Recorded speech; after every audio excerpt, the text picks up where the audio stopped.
introduced everybody else apart from myself. My name is Chris Thomas, and I'm Director for 14 to 19 provision at Blackpool and College. And it's great to be here. What we'd like to do is to move to some questions that have been raised by people who are with us in the audience this evening. So first, I'd like to ask Kirsty Lee Topping to take us through her question. Kirsty. Is there any services within the youth services for people with specific needs/disabilities, as there is other agencies, but is there any as part of the youth service? And start with Paul Gannon. Could you just ask the question again? Sorry, I couldn't quite hear you. Is there any services within the youth service for people with specific needs/disabilities, as there is other agencies, but is there any as part of the youth service? Right, I can honestly say I don't know. And I think that's a specific question for one of the caregivers. Well, Wendy, would you be able to help with that? Thanks, Paul. I suppose it really depends what services you're looking for. I'm not sure which is Kirsty. I mean, there's lots of services work running in conjunction with the council around the tutors and all the different groups like that work in the sports centres and the different agencies like that. Is that the sort of thing you're looking for? Or are you actually thinking about services linked to health and health needs for you? Just like anything. Right, okay. There's quite a few health, obviously related services that we work with youth from the schools on. And then there's things like tutors and the other agencies. I don't know what else. Do you want to pick some up as well? I think, good question. We do have, and all the youth workers, we have all our services actually work with people that specifically, we've just opened a brand new centre, well not the centre, but a brand new provision at Mearside, and it's run by Aim Higher, and it's specifically for disabled children and young people and their siblings. And it's got a whole range, soft play, first soft play in the area, and it's joint provision also with the youth club users in that area. It's absolutely fabulous. It'll be opening in March. I'm glad to get a plug for this one. Opening in March. It's been running since Christmas, but it's actually specifically designed for young people with disability. Yeah. Thank you. The Voluntary Youth Work Centre has a whole range of facilities and projects that are geared for young people with a whole range of disabilities and abilities. Just to name a few, Boys and Girls Club in Leighton has an all-in club on a Thursday evening. At Montgomery High School, there's the, they call it chicken shed, which is... Tram shed, yeah. Which is a theatre company for people with disabilities. Tiggers, I'm not sure if that's what you're talking about, but Tiggers is for young people. It might be autism, but it might be the whole range of autism, based around physical activity. And I mean, there are three. We can go on. There are a large number of facilities and opportunities for young people with disabilities of a whole range. Thank you. With the consent of the panel, I think that we're unlikely to get more expert answers than the ones that we've heard, and it may be useful to move on to the next question. And thank you very much for your Sam Richardson. With the cuts to EMA, coupled with the youth services cuts and price increases on Blackpool transport, our students are struggling to get to the colleges and further education providers. So given the fact that Blackpool Council owns Blackpool Transport Services, will they help students with extending the wave card or having a student rate introduced onto Blackpool Transport?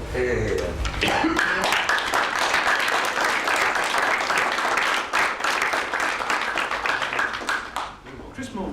Yeah, okay, cuts to EMA, absolutely disgraceful. I was at sixth form 5 years ago, the Blackpool sixth form. If I didn't get EMA, I would have been able to go from a low income single parent family. Me and my brother, 2 years apart, there's no way my mum could have supported until I was through college. I didn't use EMA to buy CDs, concert tickets or anything like that. It was transport and food. So EMA is something which is needed and was a direct targeted approach to supporting young people through education. So I'm pretty upset and ashamed that the government decided to take it off people. In terms of Blackpool Transport, you're right, it is owned by the council. It's an arm's length body where we're the majority shareholder.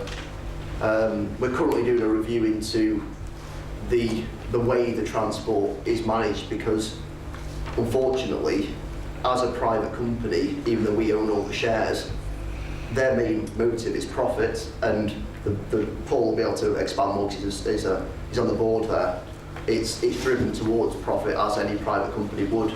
So the council at the moment aren't really allowed to dictate to them what they can do. But the idea of this review that I'm part of through scrutiny at the council is to look at why we can't interact with them. With a shareholder, we should be able to tell them what to do, where to go and when to do it. But I don't want to preempt the review, but essentially we're hoping to get a formal structure of management responsibilities, our rules as a council, what we can and can't do with them, and essentially whether they're doing a service, because ultimately they should be representing and supporting the community they serve. So I hope that answers your question. It provides me with a fabulous opportunity to bring in Trevor Roberts from Blackpool Transport. Seems a good opportunity. Evening, everybody. Thank you. There's about 25 different questions, I think, that have been raised in the comments that we've had so far. The original question was about fares for students. We actually are working very closely with both Blackpool College and the Sixth Form College, and have got significant discounts for students that go to those establishments, much cheaper than if you were to buy them over the counter. Now, whether that's actually been advertised, that's something that started this last September with both those organisations. We've also had, I think, one meeting as the trade body for CPT, which is the one that represents all buses and coach operators in the UK, with, I might get the name wrong here, but it's the Youth Council or the Youth Parliament in Britain. There was a meeting with Norman Baker, the Transport Minister, I think it was last week or the week before, looking at 16 to 19-year-olds and whether that could be subsidised, very much like the English National Concessionary Fare Scheme. So there is a lot of work going on. In terms of Blackpool Transport itself, it's had one fares increase in the last 3 years, and all I'll point you to is the price of fuel. If you buy fuel, if you have any access to fuel, you'll know what's been happening to that price over the last probably 18 months to 2 years. It's a significant increase. The amount of miles that we run, it's a significant cost to us, and it has to be paid for. I won't get into the debate about the way we're set up, but it goes back to a Transport Act in 1968 when we were privatised and we were made an arm's length company. And it is a very difficult relationship. We work very closely with Blackpool Council. We actually, as a company, provide over £1 million worth of what we would call social dividend. That's services that wouldn't be provided by other commercial bus operators if we were wholly commercial. And I'm sure that's something that we'll get into discussion with when we go through this review, because what you see is not necessarily what you get behind the scenes. Nicole Berg, you're a student at Sixth Form. Is transport an issue? Transport is a major issue. As part of my role as representing people, it's something that always comes up as a big barrier towards not just education, but accessing opportunities, going to youth clubs, going to sports centres, going to see friends. You say that you're working with Blackpool Filed at Blackpool Sixth Form. I attend St Mary's. Is there any work going around there at St Mary's Sixth Form for 200 students? And also other 16 to 19-year-olds in apprenticeships who are trying to get to work, trying to do something for the future, and being stopped with that barrier for cost. The cost of buses is so expensive, and it's a big chip out of any young person's budget. I know the Youth Council has a scheme called the Wave Card, which we're very passionate about, currently offers discounts to 11 to 16-year-olds.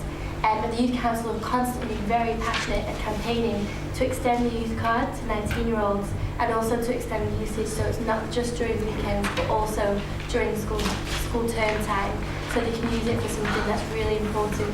I really hope that Blackpool Transport are going to be engaged in those discussions, and are going to be open to having those discussions and really making positive change, working with Young People's Council, because it's something that we're very passionate about.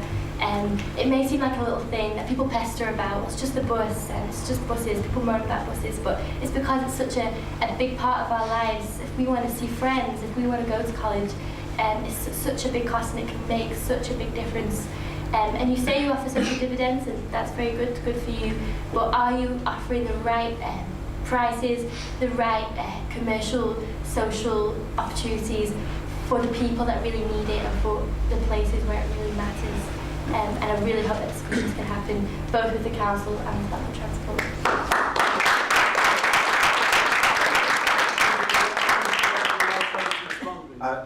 I'm just beginning, I think, to recognise you. We went to a presentation at Lancashire County Council. Yes. I think you were, was it you and your colleagues that were there? I think so, I can't And it was about 12 months ago? No, that wasn't me. It was about, it might have been 10 or 12 months ago, and as a company and the operators that sat down and listened to that very good presentation from the Youth Council, the operators have been waiting for the Youth Council to come back to those operators, and we are more than happy to sit down and discuss and go through all those issues. And what we're told by Lancashire, the people that you actually did the presentation for, is that there's been some changes in the way the structure and the organisation of the Youth Council has been in the North West. Now, I don't know whether that's true or not. I know that Lancashire Youth Council is different to Blackpool Youth. And that's the difficulty for us as an operator. But all I will tell you is, as Blackpool Transport, we're more than happy for you to come and talk to us and sit around the table. We're more than comfortable to do that. Thank you. I'm sorry, we don't know your name. Danny. Danny. Yeah. Okay, Danny. It's a bit like what Nicole said. With Blackpool Transport, if we didn't have cars, then we would all be relying on Blackpool Transport buses. And it might not seem like such a big price at first, but then when you're using it per day, like to go to school, like my mum, my brother and sister do, if you're using it per day, 5 days a week, that might not seem like such a big cost at the time, but at the end of the month, it seems like £20 odd. And so it's going to be a lot. And so cutting down prices would actually be an idea, because if you're trying to get to school, you don't expect to pay like 50p to get to school on a bus. Thanks. That's great.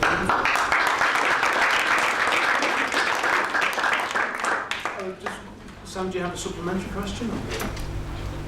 Not really a supplementary question. I just look forward to the opportunity to working with Trevor Roberts and Blackpool Transport, because I think, like, different cities, like, I understand that a lot more people use their buses so they contribute more, but if different towns and cities across the UK can provide it, then why can't Blackpool? If I can just pass over to Paul, please. Brilliant. Right, I can do the EMA, then the Blackpool Transport, then the EMA. What would you prefer to go first with? EMA one. EMA, right. When I went to college, I grew up in the council estate. Before I moved to Blackpool, I lived there for about 26 years by my time in Africa, and I never had the EMA grant, but I got a job at QuickSafe. And part of that thing that the young man talked about there about his sister getting a job at seasonal work. And one of the things that helped me through that process was it taught me the work ethic and so on, but it allowed me to pay my way to get to university and so on. And I carried that on, working part-time, working weekends and so on, like many students do. Now, the reform of the EMA really was basically, it's costing the Treasury about £500 million a year. And it's been replaced with the 16 to 19 bursary fund. And the bursary fund will look after the students that are generally can't afford to go. Now, even Andy Burnham, the Labour portfolio holder on the issue, said, and to quote him, that the students did use it to spend time out with friends on it. And so what the scheme has been throughout this time of cuts and so on, it's been rationalised to make sure that the people who are genuinely the poorest actually are protected, and that it's not spent across the board. Now, as regards Blackpool Transport, one of the things that was said in my introduction was that I'm passionate about transport, public transport. I came here on the bus tonight, and I'm also a member of the board of Blackpool Transport. But I would say this even if I wasn't on the board, and I'm not saying it as a representative of the company. I'm saying this as someone who's passionate about public transport. I came from an area in Cheshire where the last bus was 5 o'clock, and we have despite what we think sometimes a really good transport system in Blackpool, it could be a lot better. One of the things that I want to do in the future is to connect it up, so one day we'll have a bus station, but one day we'll have a place where we can connect our trams to the train station and the bus station. But we've got what we've got, and we have a very good system in the sense that it allows us, when I leave here tonight, to catch a bus back home down to the town centre and then another one down into Cleveland's and so on. So yes, it's important that we look at ways to subsidise students to allow them to get from A to B and so on. I appreciate it's not cheap. However, we've got to remember that Blackpool Transport is a private company and that it has to pay its way. It has to pay increased costs on its fuel, and without those costs we couldn't afford it to make a loss. I think we're moving away from the crux of the question. Absolutely, but the key What is, though, just add to this, is that alongside that, Trevor Roberts has put in some really good reforms so far, one of which I fully support, is that by buying a discount card, a pass in effect, it's a lot cheaper now to use Blackpool Transport than it was 3 or 4 years ago, where a weekly ticket would cost you £24. Now it's around the £14 mark. And so costs have gone down in order to encourage people to take up the service by buying passes and so on. And I think that's the direction that the transport system is. But we are very lucky to have what we've got compared to some other towns across the UK where the service, as I say, finishes at 5 o'clock. I'm conscious there's a couple of questions, but just before we do that, Lauren Anderson, EMA is used to going out with friends. Well, I'm still at school, so I don't get EMA yet at all. But I just want to come in on the transport thing where you say about Cheshire, but I think it goes from one extreme to another, where you've got Cheshire and then you've got a place like London where any child in full-time education living in London gets their transport completely free. So we're looking at two ends of the spectrum, and we need to get somewhere in the middle of that. Well, not in the middle. In an ideal world, all students should get it for free, because why on earth should I have to get a job at QuickSave to go to education, which I'm entitled to? And I think that's important. Young lady in the white top. I don't know your name. Katie. I was going to say that £14 a week is still quite expensive, because the price that parents are getting paid now, because the budgets are getting cut, they're going down, and £14 a week is very expensive to hand over to your child just for bus fare for a week.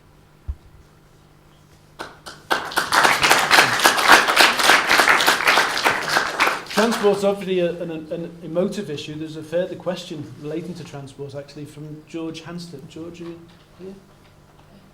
George, yeah. Could it be possible for George, in order to get the question and to be transmitted online, you need the microphone. Could it be possible for the public transport to keep the same numbers and routes for buses? It is very difficult for people with additional needs to feel confident to use transport when there are so many changes. Quite a specific question there, but I think an important one. So if I can hand that back maybe to Trevor.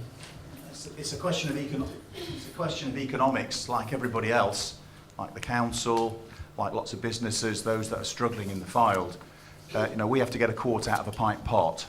So all the time we're looking at how we can do things more economically, and that does mean sometimes changing the routes to try and squeeze either routes together or pruning some of those routes where they're not actually well used. Very, very difficult. I mean, I understand the debate that's been going on, but it doesn't pay for itself, public transport. We employ 600 people. We're quite a large employer in the Fylde. All those people have to be paid. You cannot not charge people to use public transport. Somebody has to pay somewhere.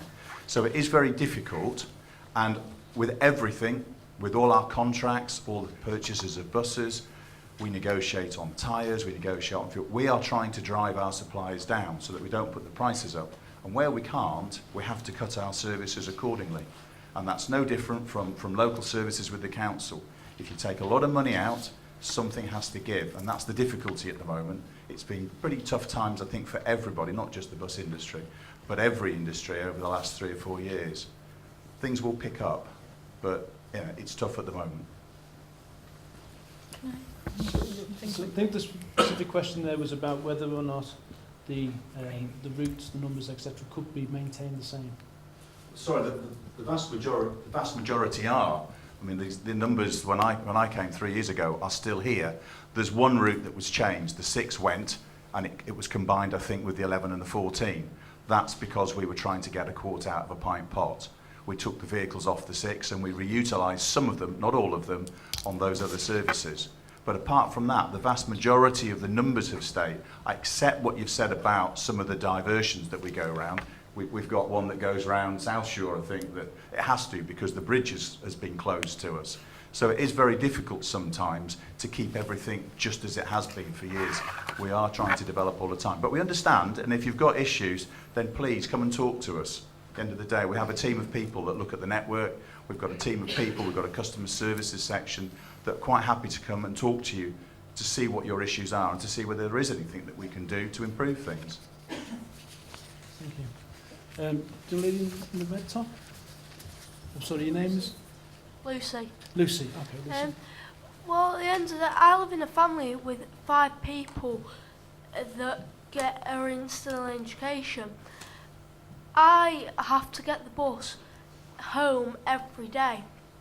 It builds up a lot of money because if you live in a big family that you are having to provide for, then how are you meant to constantly provide for that family if you are constantly having to pay?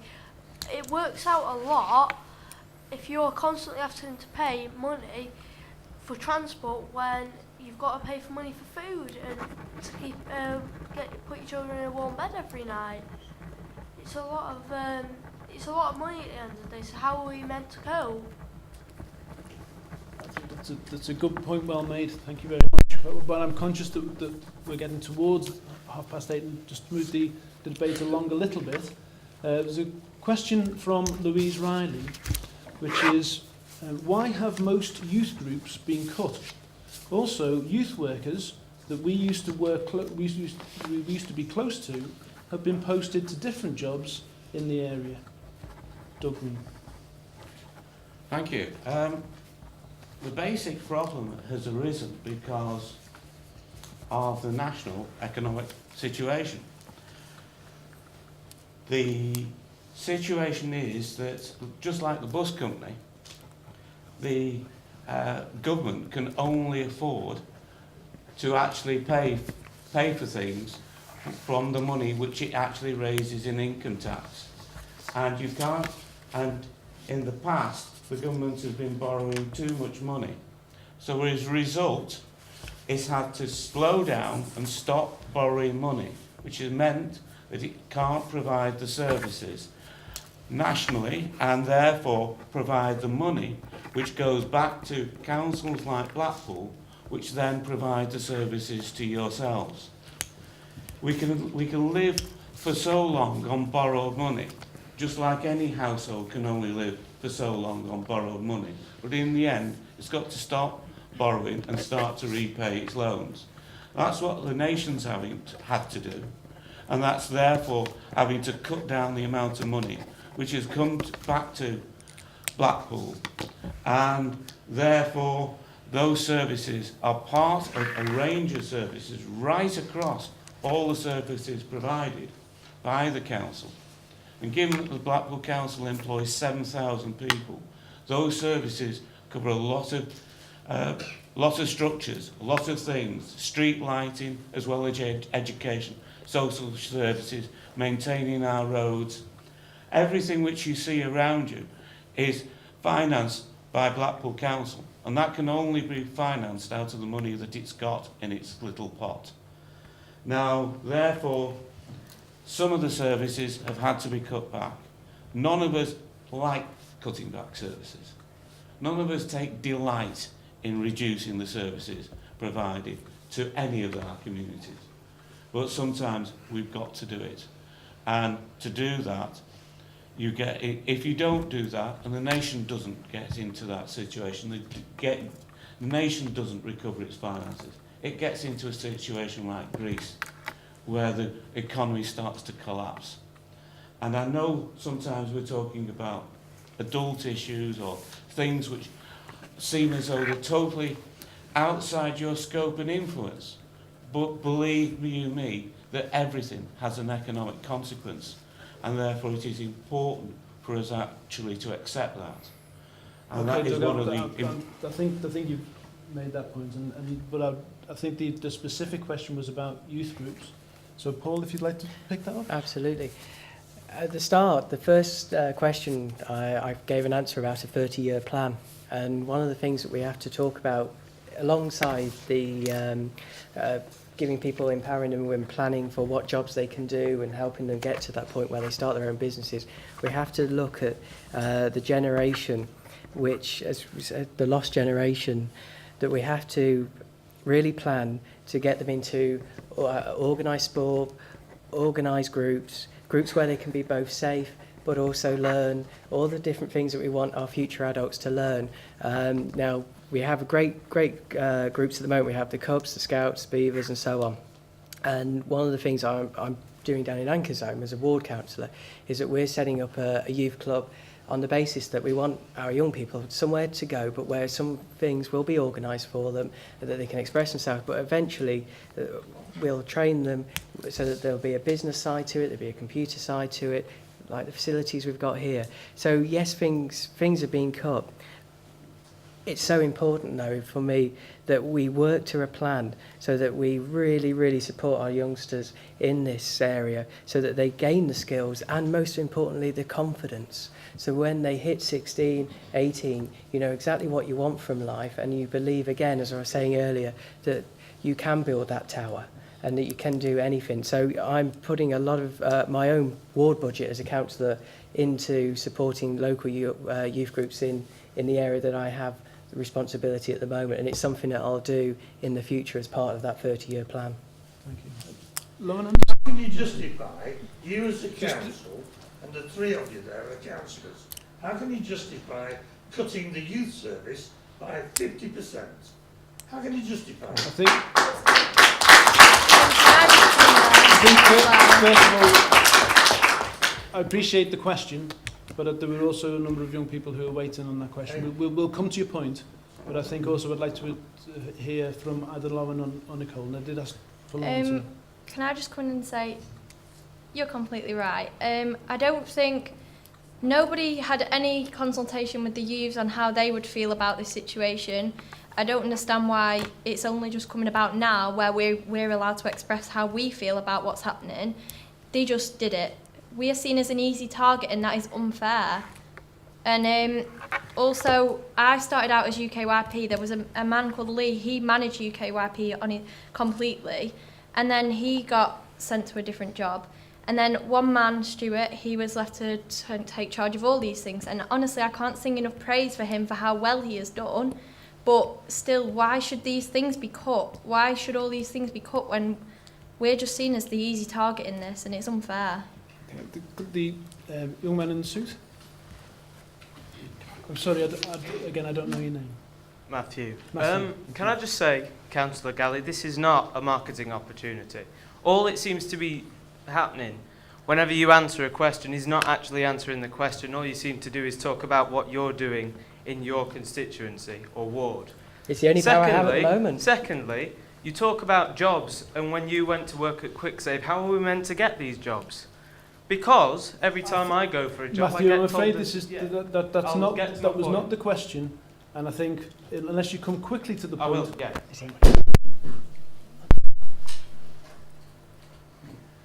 That wasn't it. Okay. It fell out. Can I go? Absolutely. This will be fun. I think the main question was that why were our youth workers taken away from us? I go to a group, and I now chair a group called OK to Be, which is for LGBT young people. We lost a youth worker that had been there for 4 years, a youth worker that knew what she was doing, a youth worker that we'd formed emotional and professional relationships with. Now, losing that youth worker meant that we had to go through emotional challenges ourselves.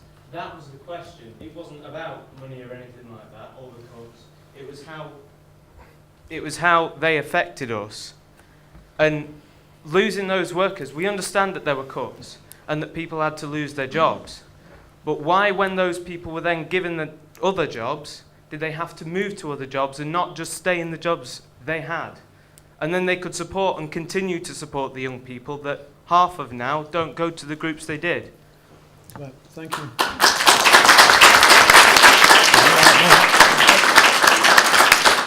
I'd like to first of all go to Chris, and then to give Paul an opportunity to reply. Okay. Well, I think what Lauren said was spot on. It was seen as an easy target.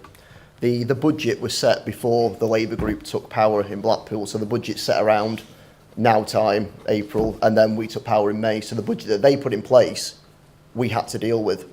And they decided that youth provision was an easy target and that they'd slash the budget by 50%.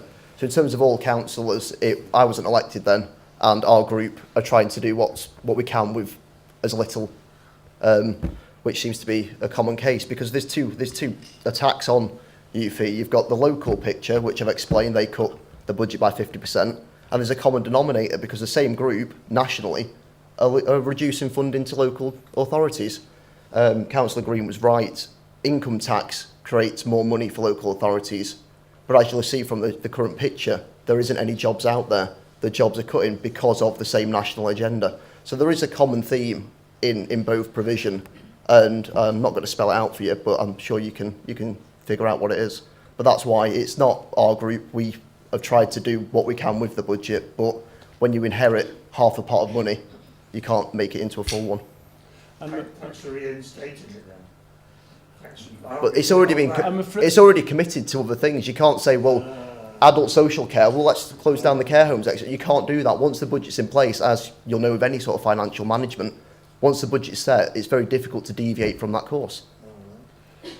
I'm afraid that we've come to the end of our time, and certainly in terms of the areas that we've covered. Very quick, yeah, okay. In terms of the areas that we've covered, I think we've had a very lively debate, and that's been very much about an excellent panel and also an excellent audience with some fantastic participation. So I'd like to finish, please, with a round of applause for everybody.